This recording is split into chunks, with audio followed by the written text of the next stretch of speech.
Hello everyone, welcome back to my channel solo traveller. This is Ram your friend. और मेरे सामने जो इस समय मोटर बाइक खड़ी है, मोटरसाइकिल खड़ी है, इसका नाम है आपका कावासाकी की निंजा 300। तो भाई सबसे पहले उसकी की दिखा देता हूँ मैं। तो ये आपकी की है और आप देख लो इस पर बड़ा सा के लिखा हुआ है, नीचे कावासाकी लिखा हुआ है। और सबसे बड़ी चीज़ कि भाई ये सिंपल की दे रखी है उन्होंने, वेव की नहीं दे रखी। तो यहाँ से पता चल रहा है कि ये बाइक जो है ये काफ़ी ओल्ड स्टाइल बाइक है। और जो सही बात है कि पूरे इंडिया में हर जगह ये बाइक अवेलेबल है, बट वर्ल्ड में अगर आप जाओगे तो हर जगह से डिसकंटिन्यू हो चुकी है। और कावासाकी जो कंपनी है उसने पूरी दुनिया से इस बाइक को डिसकंटिन्यू कर दिया। सिर्फ और सिर्फ इंडिया में ही ये सेल होती है, और माइट भी छोटी मोटी और किसी कंट्री में होती हो, बट बड़े पैमाने पर इसका प्रोडक्शन जो है वो रोका जा चुका है वर्ल्ड वाइड। इसकी जगह वहाँ पे अब आपकी जो 500 निंजा आती है, वो जो सबसे छोटी निंजा है वो सेल होती है बाहर की दुनिया में। तो इसलिए पता चलता है इसमें कोई अपग्रेड नहीं दिया गया है। यहाँ पे आपको सिंपल की दिखती है, वेव की देखने को नहीं मिलती है। बट स्टिल इस बाइक का जो इंजन है वो एक बहुत ही प्यारा इंजन है। और अगर आप इस बाइक को चलाते हो या ओन करते हो तो आपको समझ में आएगा। इसलिए मैंने सोचा था कि इंडिया में अगर ये बाइक डिसकंटिन्यू नहीं हो रही है और अभी भी बिक रही है तो इसका एक रिव्यू कर दिया जाए, क्योंकि एक बहुत अच्छा एक ऑप्शन हो सकता है उनके लिए जो आप 300 या 400 सब सेगमेंट में एक बाइक लेना चाहते हो। आरसी उनके उस सोच रहे हो कि KTM RC 390 के लिए जाएं, या फिर RR 310 के लिए जाएं, या फिर माइट भी अप्रीलिया के लिए भी जाए, तो उनके लिए एक ऑप्शन अच्छा हो सकता है कि अप्रीलिया से कम बजट में या फिर आपका RC से ज़्यादा बजट में ये बाइक आपकी आती है। तो सबसे पहले प्राइस की बात कर लेते हैं। तो भाई ये बाइक जो आपकी है ये आपकी 3,43,000 यानी 3,43,000 रुपीज़ एक्स शोरूम के प्राइस टैग के साथ में आती है। ऑन रोड लेने जाओगे तो 4,20,000 रुपये की पड़ेगी।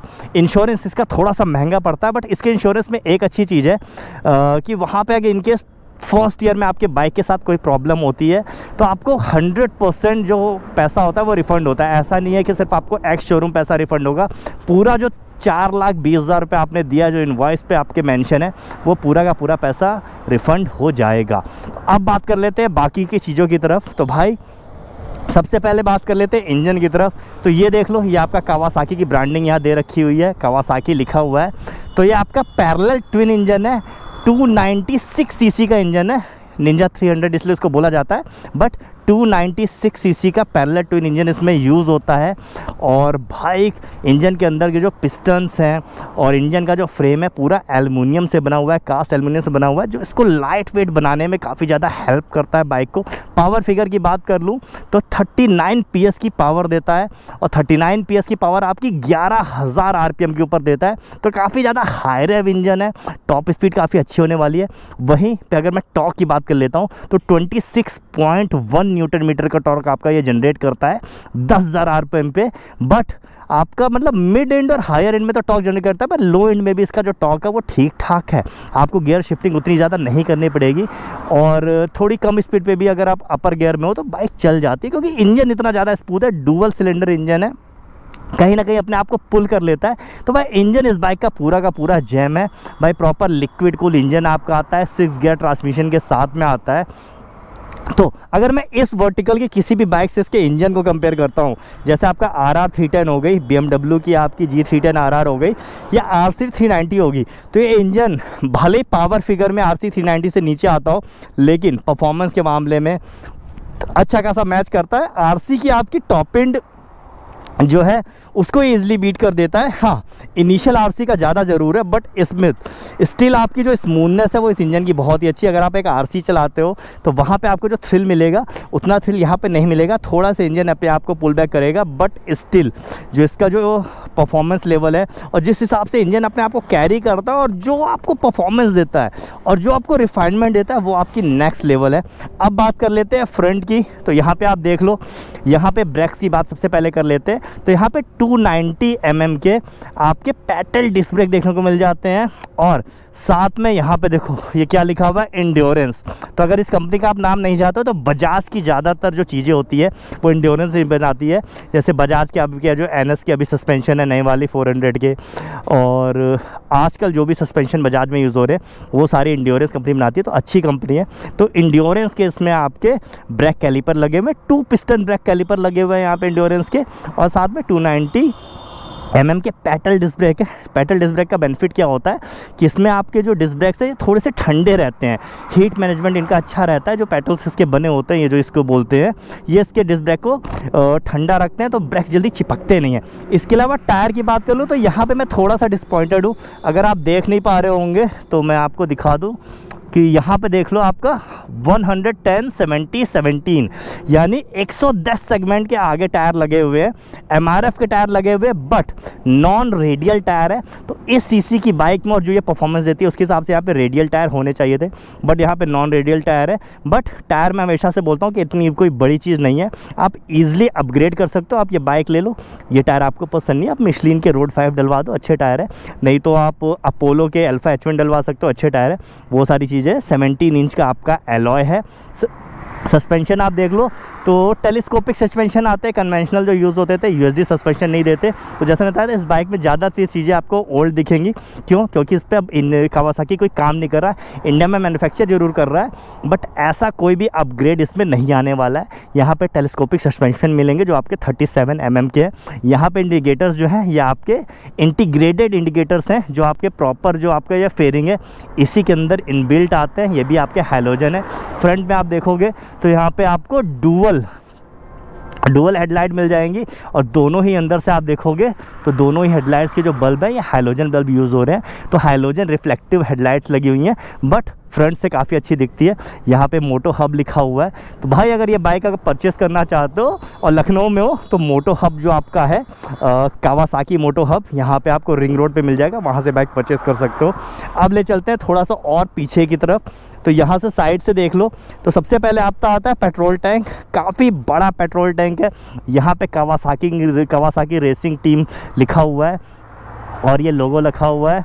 इसके अलावा 17 लीटर का पेट्रोल टैंक, आप समझ सकते हो 17 लीटर का पेट्रोल टैंक कितना सादा पेट्रोल टैंक आएगा। तो इससे ये बात पता चलती है कि भाई कहीं ना कहीं इसको टूरिंग में भी यूज़ किया जा सकता है, और ये एक प्रॉपर स्पोर्ट्स टूरर है भी। क्यों? क्योंकि हैंडल आप देख लो काफ़ी ज़्यादा अपराइट है, बहुत ज़्यादा कमिटेड पोजीशन नहीं है।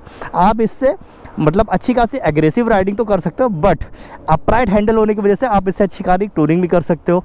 सीट्स काफ़ी ज़्यादा कंफर्टेबल हैं, स्प्लिट सीट है, बट यहाँ पे कुशनिंग जो है वो अच्छी खासी दी गई है, तो टूरिंग इजीली किया जा सकता है। 30 के आसपास का माइलेज आप इससे एक्सपेक्ट कर सकते हो। 28-30 kmpl यानी किलोमीटर पर लीटर का माइलेज आप इससे एक्सपेक्ट कर सकते हो। इसके अलावा फ्रेम की बात कर लें तो यहाँ पे स्टील के आपके डायमंड फ्रेम यूज़ होते हैं, जो अच्छी खासी स्ट्रक्चर देते हैं इस बाइक को और एजिलिटी देते हैं, साथ ही अच्छा खासा स्ट्रॉन्ग भी बनाते हैं इसके स्ट्रक्चर को। तो इसको मैनोवर करना, राइड करना और ज़्यादा ईजी हो जाता है। यहाँ पे 2-in-1 आपका एग्जॉस्ट देखने को मिल जाता है। डुअल सिलेंडर है तो वहाँ से आपके 2 पाइप निकल के आते हैं, और यहाँ पे एग्जॉस्ट है। एक बार आपको एग्जॉस्ट की आवाज़ सुना देता हूँ मैं। काफ़ी प्यारी सी एग्जॉस्ट है, और भाई इससे अच्छी आवाज़ तो तब आती है जब ये बाइक चल रही होती है।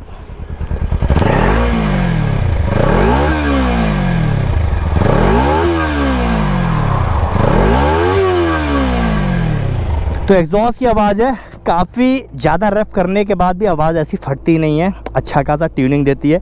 पीछे की तरफ ले चलता हूँ आपको तो 220 mm के यहाँ पे पेटल डिस्क ब्रेक लगे हुए हैं। यहाँ पे पेटल डिस्क ब्रेक है, 2 पिस्टन कैलिपर इंड्योरेंस के यहाँ पे भी लगे हुए हैं। 17 इंच के अलॉय यहाँ पे भी है। यहाँ पे भी आपके MRF के ही टायर देखने को मिल जाते हैं, और ये भी नॉन रेडियल टायर है। आप देख लो यहाँ पे 140 सेगमेंट के टायर है, 140 70 17, तो ये भी नॉन रेडियल है, 140 सेगमेंट के टायर हैं। तो जैसे मैंने बताया कि रेडियल टायर में इसको चेंज कराना काफ़ी ज़्यादा ज़रूरी है, क्योंकि जो परफॉर्मेंस ये बाइक आपको दे रही है वहाँ पे रेडियल टायर ही इसको जस्टिफाई करते हैं। पीछे यहाँ पे छोटी सी टेल टाइडी है, काफ़ी ज़्यादा छोटी टेल टाइडी है। इसके अलावा ये आपका जो ग्रैब रेल हैंडल है, ये देख लो कितना बड़ा है भाई, काफ़ी बड़ा ग्रैब रेल हैंडल है। ये इसको थोड़ा सा अलग लुक देता है इसकी बाकी की जो निंजा सीरीज़ है। निंजा 400 अगर आप देख लोगे, निंजा 500 देख लोगे, तो ये जो पीछे का ये जो ग्रैब रेल हैंडल है ये बिल्कुल ही अलग इसको ग्रुप देता है। थोड़ा सा लगता है कि स्टंट टू स्टंट करने वाली बाइक है। अब ले चलते हैं आपको मीटर कंसोल की तरफ। तो एक बार बैठ के दिखा देता हूँ। बैठा हूँ तो सीट हाइट की बात कर लेते हैं भाई। 780 mm की सीट हाइट है और 140 mm की ग्राउंड क्लियरेंस है। तो ग्राउंड क्लियरेंस थोड़ी सी कम है स्पोर्ट्स बाइक के हिसाब से, और टूरर भी है तो थोड़ी सी ग्राउंड क्लियरेंस और ज़्यादा होना चाहिए, बट स्टिल 140 mm आपकी ठीक है।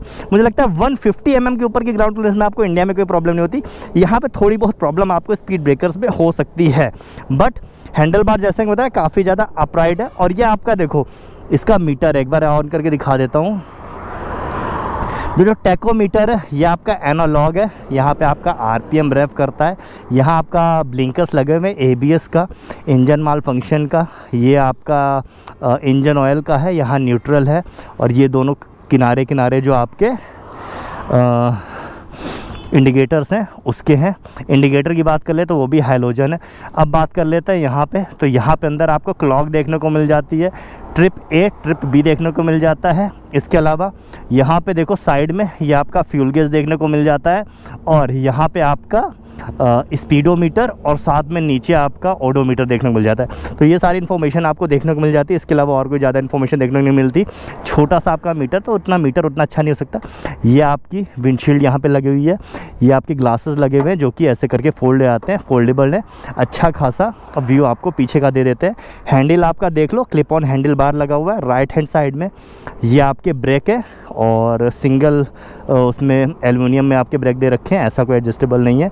यहाँ पे आपका इंजन किल स्विच दे रखा है, और ये आपका इलेक्ट्रिक स्टार्ट स्विच देखो। और देखो आरपीएम मीटर आप देखो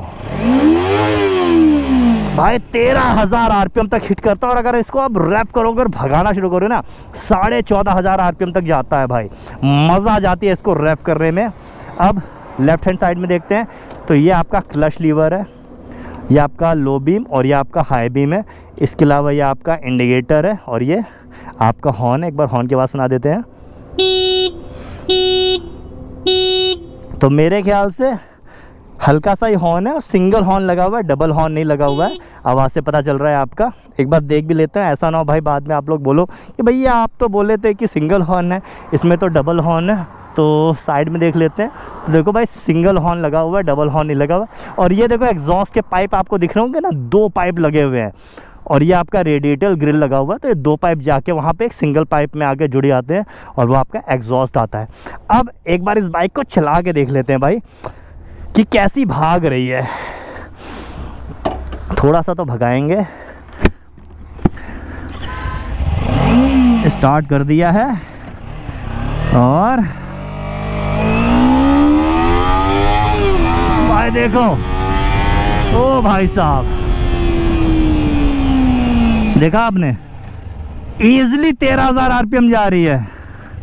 कोई नहीं है, चेंज कर लेते हैं डायरेक्शन और यहाँ से भगाना शुरू करते हैं। ये देखो 13,000 आरपीएम तक, ये देखो 13,500 आरपीएम।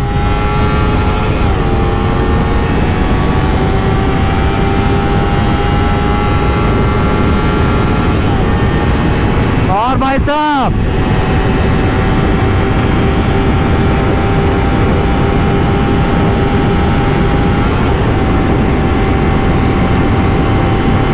$165।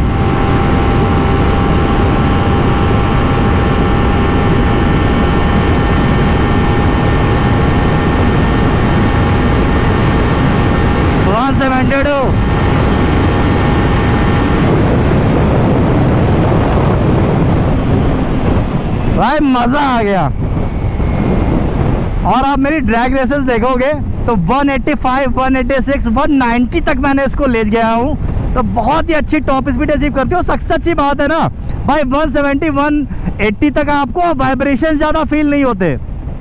इंजन आपका बटर स्मूथ रहता है। और अब देखो सेम 6 गियर पे मैं 50 की स्पीड पे चल रहा हूँ और कोई प्रॉब्लम नहीं आ रही है मुझे। मैंने अभी तक गियर आपके जो हैं वो डाउन शिफ्ट नहीं किए हैं, सेम 6ठे गियर पे चल रहा हूँ। तो ये एक चीज़ है जो इसकी ट्रैक्टेबिलिटी है वो बहुत तगड़ी है। मतलब 6ठे गियर पे आप 50 पे चला रहे हो और उसी 6ठे गियर पे आप 180 पे भी चला रहे हो भाई, नेक्स्ट लेवल। और एक बार देख लेते हैं कि कॉर्नरिंग कैसी है इस बाइक में। टायर तो भाई इसमें रेडियल नहीं लगे हुए हैं, बट स्टिल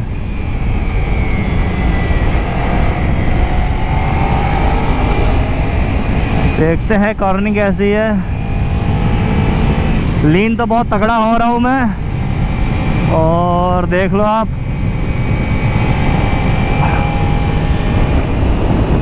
काफ़ी इजी है, काफ़ी इजी है भाई। इस तरह से बाइक डिज़ाइन की गई है कि कॉर्नरिंग करनी काफ़ी ज़्यादा इजी है इस बाइक पे। टायर्स उतने बेटर नहीं है, बट जो पोस्चर है ना बाइक का, वो बहुत कमांडिंग है, वो बहुत अच्छा है।